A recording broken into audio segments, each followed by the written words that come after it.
Moving on with 1979 and the fourth movie from the Deadly Masters element of this cinematic vengeance, another Joseph Coy movie. This one was a little bit of a letdown, having the title of Drunken Master in your movie alludes to a certain kind of film. I've seen Drunken Master 1 and 2, they're expertly done.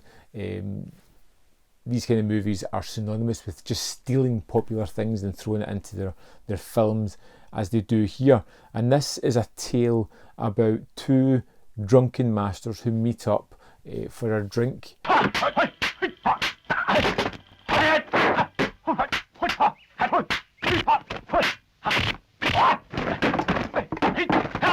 They've both been invited there, and they start to reminisce about their past. And then from then on we go into a flashback of these two young men who are kind of rapscallions running around the city wilderness trying to make a living, kind of battling against each other until they are taken under the wing of a drunken master who's going to teach them drunken kung fu and how to defeat the bad guys.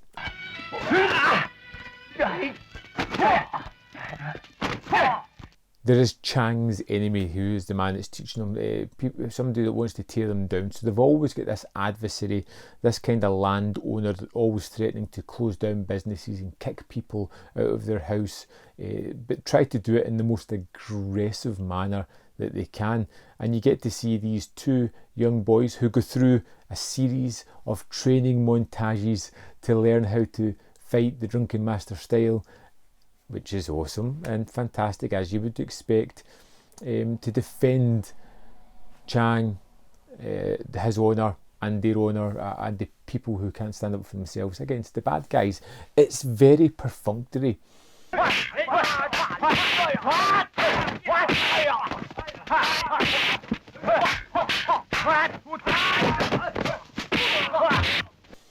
It doesn't offer much in the form of newness, and whereas the fight sequences are fine, they're fine. They're not exemplary, they don't go above and beyond, and they feel a little bit too choreographed at certain points.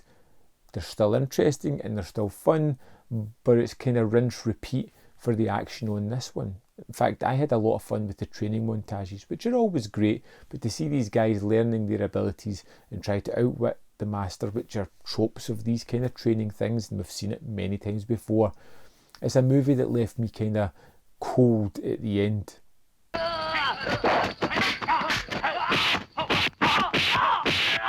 I was losing the ability to care about any of the characters in this one. And even when it gets to the dramatic end piece where people are in real danger, things are happening where people are going to lose their lives, it doesn't really have that impact. It doesn't have that emotional connection to the characters where I felt terrible or felt sad and wanted vengeance on behalf of some characters that I loved throughout the movie and died. It just wasn't there. There was no connection to the kind of movie that way, and because of that, it was hard to be engaged by the fight sequences. They were just cool. Nice acrobatics, nice blocking, nice fighting.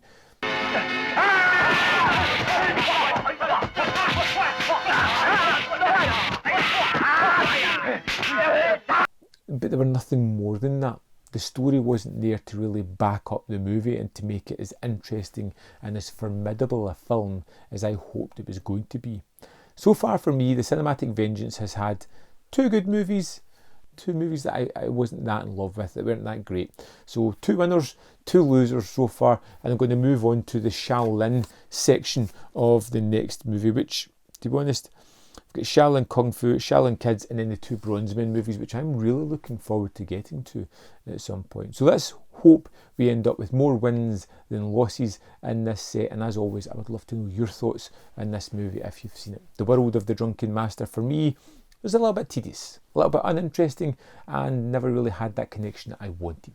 But how did you feel about it? I want to have a conversation, so let me know in the comment box your thoughts on this film. As always, there's more content up here. You can see more of my stuff if you so wish, and if you think I deserve it, hit the like button on this video. It would be fantastic. If you want to go the extra mile and join the Patreon or the membership program, you are helping to keep this channel running and operating, and I could not thank you enough. Thanks for watching, and I'll see you next time on Man v Film.